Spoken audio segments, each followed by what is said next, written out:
सभी दर्शकों को मेरा नमस्कार। हम कुमार संभव महाकाव्य के प्रथम सर्ग पर चर्चा कर रहे हैं, जिसकी रचना महाकवि कालिदास द्वारा की गई है।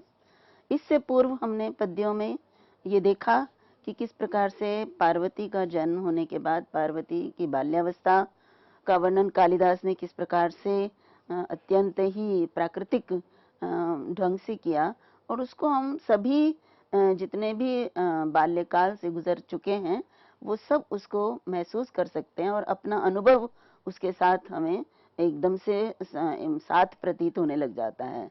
तो अब हम कालिदास के पार्वती कुमार संभव में, जो कि अब युवावस्था को प्राप्त हो रही हैं, तो बाल्यावस्था से युवावस्था की ओर जाते हुए जो परिवर्तन, जो छोटी छोटी बारीकियां, सूक्ष्म जो निरीक्षण है वो कालिदास ने किया है और अपने पद्यों के माध्यम से उन्होंने स्पष्ट किया है। तो अब मैं आपके सामने पद्य संख्या 32 का वर्णन करने जा रही हूँ, और वो पद्य हमारे सामने है। उन्मीलितं तूलिकयैव चित्रं सूर्यांशुभिर्भिन्नं मेवारविन्दं बभूव तस्याश्चतुरस्रशोभि वपुर्विभक्तं नवयौवनेन। ये पार्वती जब युवावस्था को प्राप्त होती है तो उसके यौवन, उस युवावस्था में क्या उसके जो है प्रभाव होता है युवावस्था का उस पर, या उसका रूप सौंदर्य उस अवस्था में किस प्रकार का है, उसका बहुत ही सुंदर उपमाओं के माध्यम से कालिदास ने वर्णन किया है। तो देखिए क्या है, पहली पंक्ति है, उन्मीलितं तूलिकयैव चित्रम। तो तूलिकया और इव है तूलिकयैव। तो तूलिकया, तूलिका कहते हैं इसको, हम कलम भी कह सकते हैं, और एक कूची भी होती है जिससे हम रंग भरते हैं। तो रंग भरने के लिए तूलिका या कलम या कूची कुछ भी शब्द प्रयोग कर सकते हैं। तो तूलिका के द्वारा उन्मीलितम, उन्मीलितम अर्थात प्रकट किया गया या अभिव्यक्त, चित्रम, चित्र के समान। एक यहाँ पे उपमा है उनकी युवावस्था के वर्णन करते हुए, और दूसरी है सूर्यांशु भी भिन्नम इव अरविंदम, सूर्यांशु भी भिन्नम अरविंदम इव। और सूर्य अंशु, सूर्य की किरणें, सूर्य की किरणों से भिन्न, भिन्न वास्तव में क्या होता है, खोले गए, खुले हुए या विकसित हुए, अरविंदम, कमल के समान। अरविंद कमल को कहते हैं, कमल फूल के समान। तस्याह, उसका, चतुरस्त्र शोभी वपुः, चतुरस्त्र शोभी, चतुरस्त्र होते चारों ओर से, अर्थात सभी तरफ से, शोभी, शोभी में सुंदर, शोभा को प्राप्त करने वाला, वपुः, वपु में शरीर, नव यौवनेन विभक्तम बभूव, नव यौवन के द्वारा विभक्त हो गया। यहाँ पर भी विभक्त हो गया अर्थात प्रकट हो गया या अभिव्यक्त हो गया। तो यहाँ पे दो उपमाओं का प्रयोग करके तुलना करते हुए पार्वती के सौंदर्य का वर्णन किया गया है, जिसको मैं आपके सामने विस्तृत रूप से व्याख्यायित करना चाहती हूँ कि पार्वती के यौवन ने पार्वती के रूप को, उसके शरीर को विकसित कर दिया।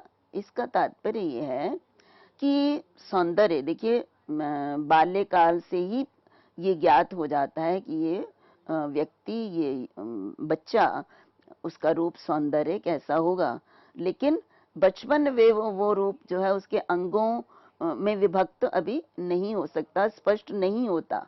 छोटे छोटे बच्चों के अंगों को जब तक वो युवावस्था में प्राप्त नहीं होते हैं तो अंगों की जो सुंदरता है वो प्रकट नहीं होती है। तो इसीलिए यौवन को क्या कहा कि जो यौवन है उसने उसके जो वपु है, उसका शरीर है, उसको क्या किया, विभक्त कर दिया, अर्थात उसके जो सुंदरता है उसके अंगों की, उसमें वो उसने प्रकट कर दी। युवावस्था में वो अभिव्यक्त हो गई प्रत्येक अंग की सुंदरता। इसीलिए उन्होंने कहा एक अंग की बात नहीं की है, वपु शरीर के लिए पूरा समग्र शरीर, और उसमें कहा कि चतुरस्त्र शोभी। ये भी बहुत महत्वपूर्ण बात है कि चारों प्रकार से सुंदर, मतलब दाएं बाएं आगे पीछे सभी अंग जो हैं उसके, उनकी वो सुंदर थे और उनकी सुंदरता नव यौवन के कारण प्रकट हो गई। तो वो सौंदर्य जो पहले से विद्यमान था, वो युवावस्था ने उसको क्या काम किया, उस यौवन को प्रकट कर दिया, अभिव्यक्त कर दिया। तो अब इस बात को उन्होंने दो उदाहरणों के द्वारा, दो तुलनाओं के द्वारा किया। तो पहला है जैसे तूलिकया उन्मीलितम चित्रम इव। अब यहाँ पे देखिए, यदि कोई व्यक्ति चित्र बनाता है, बड़ा अच्छा चित्रकार है, चित्र बना दिया उसने, और उसके बाद उसमें तूलिका से रंग भरा जाता है। भिन्न भिन्न रंगों से जो चित्र उन्होंने बनाया है, उस चित्र के जो भिन्न भिन्न अंग हैं, उनको प्रकट करने के लिए वो तूलिका से उनमें रंग भरता है। तो जैसे इसमें कहा कि जैसे तूलिका क्या करती है, तूलिका उस चित्र को कोई नया नहीं प्रदान करती है। चित्र तो पहले से ही बनाने वाले ने जो बनाया है, वो पहले से ही बहुत सुंदर है, लेकिन वो चित्र जो है, उसकी सुंदरता की अभिव्यक्ति जब तक उसमें रंग नहीं भरे जाते तब तक नहीं होती है। तो इसी तरह से, जिस तरह से तूलिका के द्वारा चित्र की जो सुंदरता है, चित्र जिस प्रकार से चित्रकार ने बनाया है, वो प्रकट हो जाती है, जबकि वो सौंदर्य उसके अंदर पहले ही है। देखिए, अगर चित्र सुंदर नहीं होगा तो उसमें जितने भी रंग भरे जाएं वो सुंदर नहीं लगेगा। लेकिन अगर चित्रकार ने उस चित्र को ही सुंदर पहले से बना दिया हुआ है, तो यद्यपि वो उस जब तक रंग नहीं भरे जाते, वो उसकी सुंदरता उतनी स्पष्ट प्रतीत नहीं होती है, दिखाई नहीं देती है। और जब रंग भर दिए जाते हैं तो वो चित्र जो कि इतना सुंदर बनाया गया था चित्रकार के द्वारा, उसकी सुंदरता प्रकट हो जाती है, अभिव्यक्त हो जाती है। तो देखिए, यहाँ पर कितना सुंदर युवावस्था के साथ तूलिका का जो है संबंध बताया, तुलना की गई है, और चित्र के साथ उसके शरीर की सुंदरता बताई गई है। तो जैसे चित्र रंग भरने से उसका सौंदर्य प्रकट हो जाता है, इसी प्रकार से पार्वती का शरीर भी यौवन के द्वारा जो है उसका सुंदरता जो है उस अभिव्यक्त हो गई। तो एक तो ये तुलना है, और दूसरी और तुलना की कालिदास ने, सूर्यांशुभिर भिन्नम इव अरविंदम। सूर्य की किरणों से भिन्न खिले हुए अरविंदम इव, कमल के समान। देखिए, हम सब जानते हैं कि जब सूर्योदय होता है तो सूर्य की किरणों को प्राप्त करके जो कमल रात को बंद हो गए थे, वो खिल जाते हैं, खुल जाते हैं। तो ये तो स्पष्ट ही है कि अरविंद कमल अपने आप में बहुत सुंदर है, लेकिन क्योंकि उसकी सुंदरता जो है वो बंद हो चुकी है, अंदर बंद है, विद्यमान है, जो दिखाई नहीं दे रही है। लेकिन जैसे ही सूर्य की किरणें उस पर पड़ती हैं तो वो खिल जाता है, और उसका जो सौंदर्य है, उसकी सुंदरता कमल की, वो स्पष्ट हो जाती है, प्रकट हो जाती है। तो इसको भी देखिए, ये भी बहुत सुंदर तुलना है कि यहाँ पे अरविंद के साथ तुलना की गई उसके शरीर की। जैसे अरविंद सूर्य की किरणों से खिल जाता है, उसी प्रकार से उसका जो वपु है, पार्वती का शरीर, यौवन के द्वारा, युवावस्था के द्वारा वो अभिव्यक्त हो जाता है, स्पष्ट हो जाता है और बढ़ जाता है। तो इस तरह से उन्होंने ये तुलनाएं की हैं कालिदास ने। और कालिदास की जो उनका उपमा कालिदास से इसीलिए प्रसिद्ध है कि वो उनकी उपमाएं सर्वांगीण होती हैं और एकदम तथ्य पर आधारित होती हैं। तो वो देखिए, मैंने एक आपके सामने कुछ पंक्तियां दी हैं जो कालिदास ने अपने अभिज्ञान शाकुंतल में इसी प्रकार से दी हैं, जिसे मैं आपको स्पष्ट करना चाहूंगी। उन्होंने यहाँ अभिज्ञान शाकुंतल में कहा है, चित्र निवेश्य परिकल्पित सत्व योगा रूपोच्चयन मनसा विधिना कृतानु। उन्होंने कहा कि चित्र में निवेश्य, चित्र में अंकित करके, चिन्हित करके उसमें प्राण भरे हैं, और मन से विधि ने, विधाता ने उसको रूप सामग्री से उसकी रचना की है। मैं यहाँ पे केवल उन्मीलितम तूलिकयेव चित्रम के विषय में इस पंक्तियों को आपके सामने रखना चाहती हूँ कि जो सुंदरता है वो चित्र में जो है, जितनी सुंदरता जो है वो भरी जा सकती है, वो भर दी जाती है।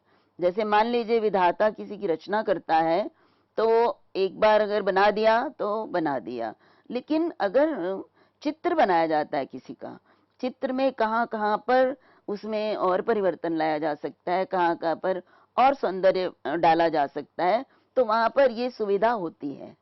तो वो उस चित्र में सुंदरता से सुंदरता, जो अधिक से अधिक सौंदर्य उसमें लाया जा सकता है, और बाद में उसमें तूलिका से रंग भरे जाते हैं। ऐसी ही बात यहाँ पे कहा, चित्रे निवेश्य परिकल्पित सत्व योगा, कि चित्र में पहले उसको अंकित कर लो। ये वास्तव में वैसे तो शकुंतला के सौंदर्य का वर्णन है, लेकिन मैं इसको चित्र के संबंध में इसको लेकर आपको समझाना चाहती हूँ कि चित्र में निवेश्य, चित्र में पहले उसको अंकित करो। ये कहना इसलिए है कि चित्र में अगर कोई कमी भी हो जाती है तो उसको उसमें और सुधार किया जा सकता है, और फिर उसमें प्राण डाल दो। तो ये जो है, ये इस कारण से कहा कि चित्र सुंदर से सुंदर बन सकता है, और उसमें फिर बाद में रंग भरे तो आप अनुमान कर सकते हो कि वो चित्र कितना सुंदर होगा। ऐसा ही सुंदर पार्वती का वपु में शरीर है, नव यौवन के कारण खिला हुआ। अब यहाँ पे कुछ पद हैं जिनके विषय में हमें जानना आवश्यक है। तो पहला है उन्मीलितम। उन्मीलित उत और मील धातु से त प्रत्यय लग के उन्मीलित बनता है, और ये चित्रम नपुंसक लिंग का विशेषण है, इसलिए उन्मीलितम रूप बनता है। अगला एक पद है सूर्यांशु भीर भिन्नम। सूर्यांशु, पहले तो ये सूर्यांशु सूर्य से अंशवः, अब एक किरण तो नहीं होती सूर्य की, बहुवचन में होगा, तो सूर्य की, सूर्य से अंशवः, सूर्य की किरणें। और फिर सूर्यांशु भी, ये तृतीया विभक्ति बहुवचन में होगा, और सूर्यांशु भी ही भिन्नम और सूर्यांशु भीर भिन्नम, ये रूप हमारे सामने हो जाता है रहकर। अब अगला जो पद है वो है अरविंदम। अरविंद, तो यहाँ पे देखिए इसकी व्युत्पत्ति देखेंगे तो हम इसमें अर और विंद दो पद हैं, और उसका अगर हम विच्छेद करते हैं, विग्रह करते हैं, तो होता है अर आकाराणि पत्राणि विंदति इति।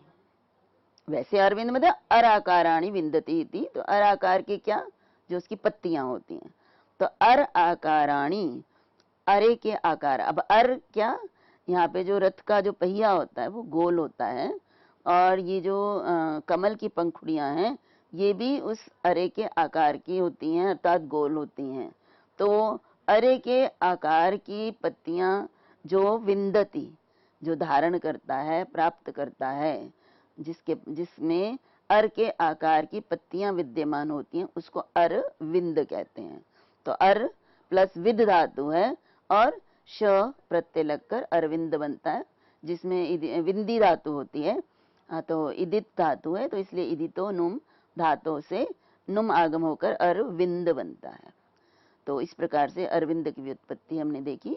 फिर अगला पद है बभूव, तो ये भू धातु से लिट लकार प्रथम पुरुष का प्रयोग है। उसके बाद जो है पद है तस्याश चतुरस्त्र शोभी।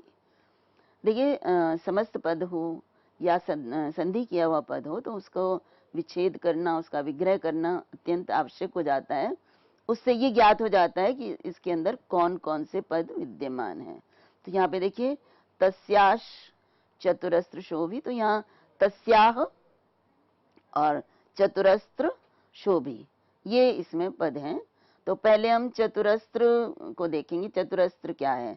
तो चतुरस्त्र का अर्थ होता है चतस्रः अस्त्रयः यस्य तत्, अर्थात जिसकी चार अस्त्र हैं उनको हम कहते हैं चतुरस्त्र। चारों और चार भाग कह लीजिए उसको हम, तो चारों ओर। तो यहाँ पे देखिए इसको यदि हम देखते हैं तो ये चतुरस्त्र कैसे बनता है, क्योंकि चतुर और अस्त्र होता है, चतुर या हलंत होता है।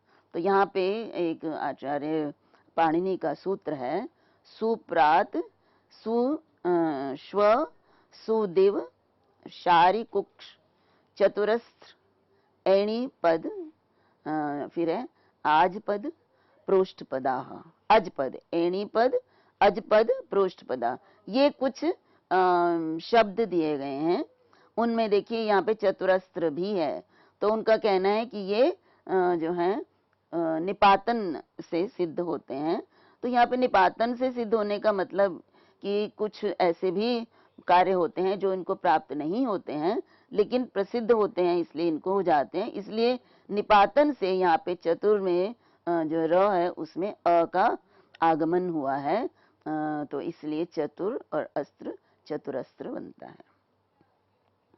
अब उसके बाद देखिए इसमें मैंने तस्याह और चतुरस्त्र बन गया हमारा, और चतुरस्त्र और उसके बाद शोभी, शोभी जो है शुभ धातु से निनी प्रत्यय होकर शोभी बनता है, तो इसके हो गया चतुरस्त्रम शोभते इति। चतुरस्त्र शोभी का अर्थ है चतुरस्त्रम शोभे, चहु और से जो शोभित होता है उसको चतुरस्त्र शोभी बोलते हैं, और शुभ धातु से निनी प्रत्यय लगकर शोभी बनता है। इसी तरह से एक पद है विभक्तम, तो भी उपसर्ग पूर्वक भज धातु से त प्रत्यय लगकर विभक्त बनता है। और नव यौवनेन, तो नव यौवन कैसे बनता है, नवम च तत् यौवनम, ये द्वंद्व समास है, कर्मधारय समास है, और नव और यौवन बनने के बाद तृतीया एक वचन में नव यौवनेन रूप सिद्ध होता है। तो यहाँ पे देखिए तो जो उपमा अलंकार का प्रयोग किया है यहाँ पर, तो उसको देखिए स्पष्ट करना है हमें। क्या ये आचार्य मल्लीनाथ ने, जो टीकाकार हैं, उन्होंने इसको किस प्रकार से दिया है, उनके मैं शब्द आपके सामने पढ़ रही हूँ। चित्रारविंदयोस तूलिकया तरणिका संबंध इव स्वतः सिद्धस्येव अंग सौष्ठवस्य यौवन प्रादुर्भावो अभिव्यंजको बभूव इत्यर्थः।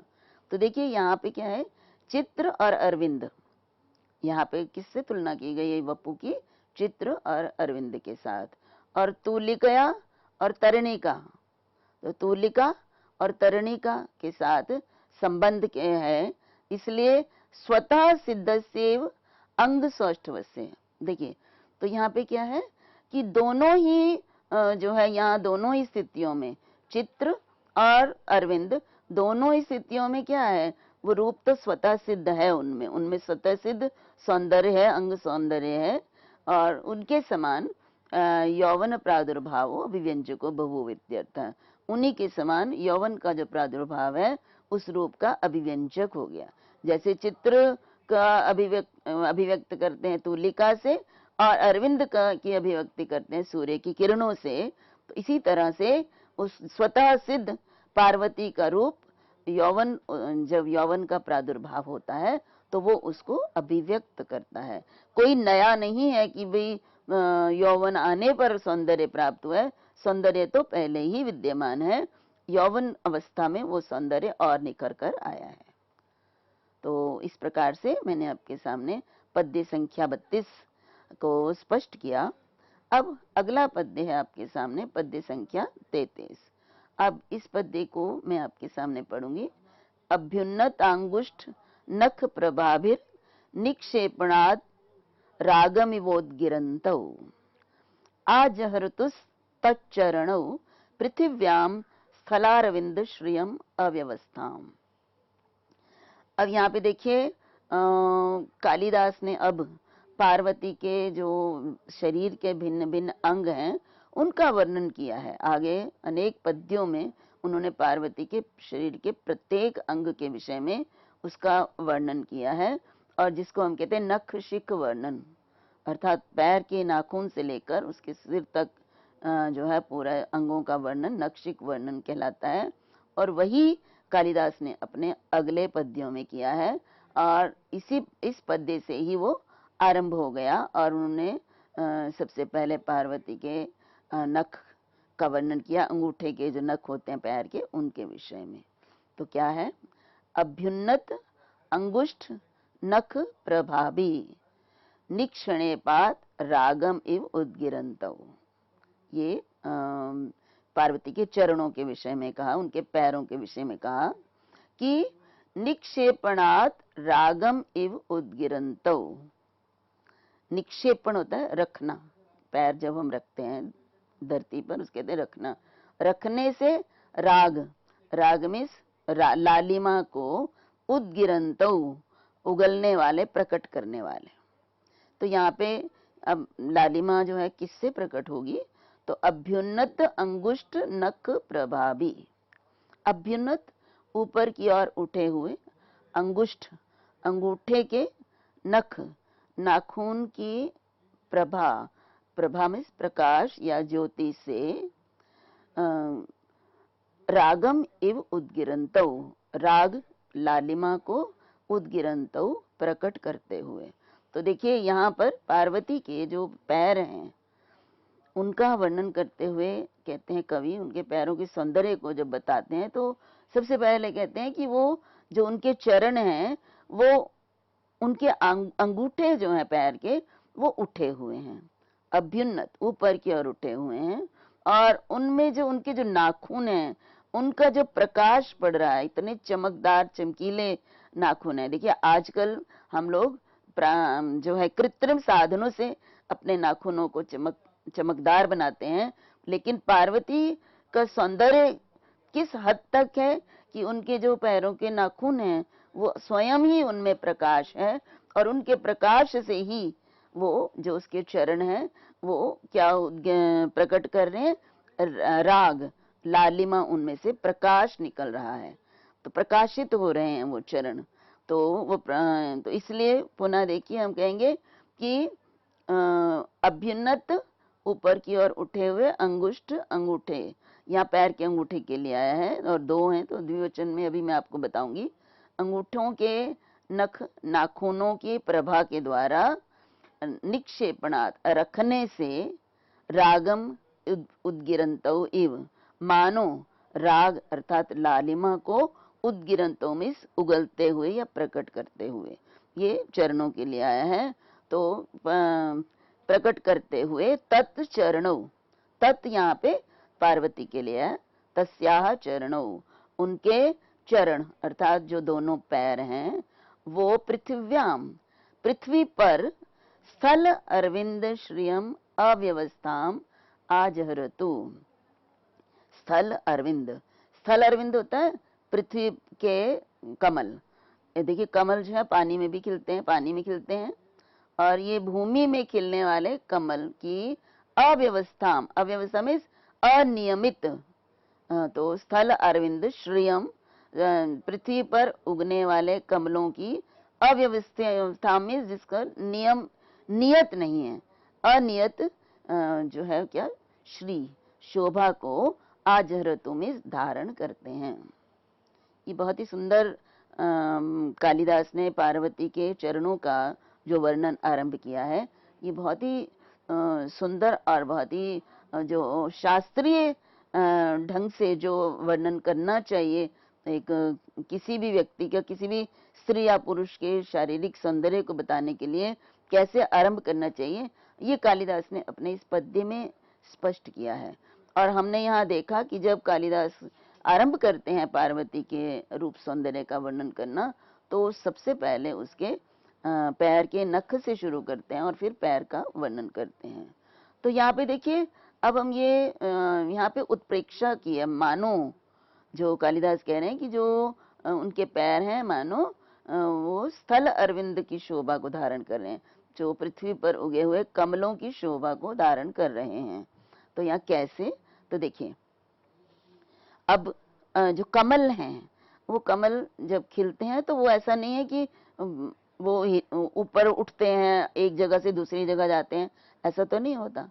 लेकिन पार्वती के जो चरण हैं उनको कहा कि वो स्थल अरविंद की शोभा को धारण कर रहे हैं, अर्थात स्थल अरविंद के जैसे लग रहे हैं। तो वो तो स्थिर नहीं है, वो तो एक जगह रखते हैं तो दूसरी जगह हटते हैं, फिर दूसरी जगह रखते हैं, तो क्योंकि पैर तो चलते रहते हैं और इनको एक जगह से दूसरी जगह रखा जाता है, तो कैसे स्थल अरविंद श्री को धारण कर सकते हैं वो चरण, ये भी एक सोचने वाली बात है ना। तो कालिदास सब कुछ सोचते हैं कि मैं जो भी तुलना करूं बिल्कुल सही तुलना होनी चाहिए, कहीं ऐसा किसी को संशय ना हो कि ये कैसे संभव हो जाता है। तो पृथ्वी पर जो कमल खिलते हैं उनके साथ पार्वती के दोनों चरणों की तुलना करना संभव नहीं है, क्योंकि स्थल अरविंद जो हैं वो तो एक जड़ से लगे होते हैं, तो वो इस तरह से वो चलते नहीं है, एक जगह से दूसरी जगह नहीं जाते हैं, लेकिन उसके चरण जो हैं वो एक से दूसरी जगह जाते हैं। तो इसलिए कालिदास को ये शब्द जो बहुत महत्वपूर्ण है, उन्होंने ये जोड़ा है अव्यवस्थाम। अव्यवस्था में जिसमें व्यवस्था या नियम नहीं है, जो स्थिरता नहीं है। यदि ये ना कहते तो सभी के मन में ये संशय हो जाता कि कालिदास ने किस तरह से ये तुलना कर दी। कालिदास को ये तुलना, उनकी फिर उपमा कालिदासस्य जो उक्ति प्रसिद्ध है, वो उसमें उसकी सार्थकता नहीं होती।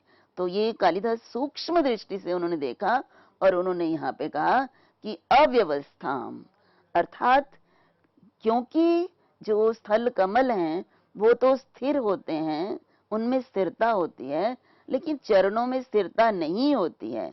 लेकिन कालिदास ने कहा कि पार्वती के चरण कमल के समान हैं, लेकिन अंतर केवल इतना है कि उनमें वो जो है वो स्थिर नहीं है, वो एक जगह से उठा के उनको दूसरी जगह पर रखा जाता है। ये स्पष्ट करने के लिए उन्होंने अव्यवस्थाम इस शब्द का प्रयोग किया है। और जिस तरह से जो कमल है वो उनके अंदर प्रभा, प्रकाश, ज्योति होती है, चमक होती है, उसी प्रकार से पार्वती के चरण भी अपने नाखूनों के कारण, उनके नाखून जो है नख, उनमें प्रभा है, उसके कारण वो सब तरफ से जो है प्रभा को बिखेर रहे हैं। ऐसे हैं पार्वती जी के चरण। तो इसके पूर्ण व्याख्या में अभी आपके सामने अगले व्याख्यान में करूंगी। तब तक के लिए आप सभी को मेरा नमस्कार। सभी को बहुत बहुत धन्यवाद।